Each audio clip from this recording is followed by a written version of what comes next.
আসসালামু আলাইকুম সবাইকে। আমার নতুন ভিডিওতে আপনাদের স্বাগতম। চলে আসলাম নতুন রেসিপি নিয়ে। আজকে আমি বানিয়ে দেখাবো তেলাপিয়া মাছের পাতুরি। কে কে তেলাপিয়া মাছের পাতুরি খেয়েছেন কমেন্ট করে জানাবেন। চলেন দেখে আসি কিভাবে বানাতে হয়। আমি কয়েক টুকরো তেলাপিয়া মাছ নিয়ে নিয়েছি। আপনারা যে কোনো মাছ দিয়েই তৈরি করতে পারবেন। আমি লেবু আর সামান্য পরিমাণ লবণ দিয়ে এটাকে ম্যারিনেট করতে রেখে দিব। এভাবে মেখে রাখলে মাছের গন্ধ দূর হয়ে যাবে। চুলায় ফ্রাই প্যান বসিয়ে সামান্য তেল দিয়ে আধা কাপ পেঁয়াজ কুচি আর 5-6টি শুকনো মরিচ, আপনারা আপনার ঝাল অনুযায়ী মরিচ বাড়ি কমে নিতে পারবেন। এখন এটাকে হালকা ভেজে নিব। ভালোভাবে ভাজা হয়ে গেছে, এখন আমি এটা নামিয়ে নেব। ম্যারিনেট করা মাছগুলো আমি ধুয়ে নিয়েছিলাম ভালোভাবে পরিষ্কার করে।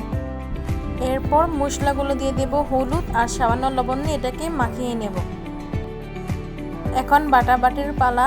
পেঁয়াজ মরিচ যে ভেজে রেখেছিলাম সেটা এখন পাটাতে দিয়ে দিব আর স্বাদ মতো লবণ দেব। তারপর ভালোভাবে বেটে নেব। মিহি করে বাটতে হবে। ভালো করে বাটার পর আধা চা চামচ আদা রসুন বাটা, আধা চা চামচ জিরা, ধনে 3/1 ভাগ আর 3/1 ভাগ হলুদ গুঁড়ো বার ভালোভাবে বেটে নিব। সামান্য পানি দিয়ে পেস্ট করে নেব। এরপর মশলাগুলো মাছের গায়ে মিশিয়ে নেব। আমি এখানে কয়েকটি পুঁইশাকের বড় বড় পাতা নিয়ে নিয়েছি। এখন মাছগুলো পুঁইশাকের পাতার ভিতরে দিয়ে ভালোভাবে মুড়িয়ে সুতা দিয়ে বেঁধে দেব। চুলায় ফ্রাই প্যান বসিয়ে সামান্য পরিমাণ তেল দিয়ে পাতুরিগুলো দিয়ে ঢাকনি দিয়ে ঢেকে দেব। পাতুরিগুলো রান্না করতে হবে চুলার লো আঁচে, যেন মাছগুলো ভালোভাবে সিদ্ধ হতে পারে।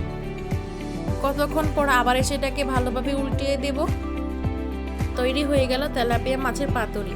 এই পাতুরি গরম গরম ভাত দিয়ে খেতে খুব মজা লাগে। কে কে খেয়েছেন কমেন্ট করে জানাবেন। এই খাবারটা খুব সুস্বাদু ছিল, আপনারা ট্রাই করলে আমাকে জানাবেন।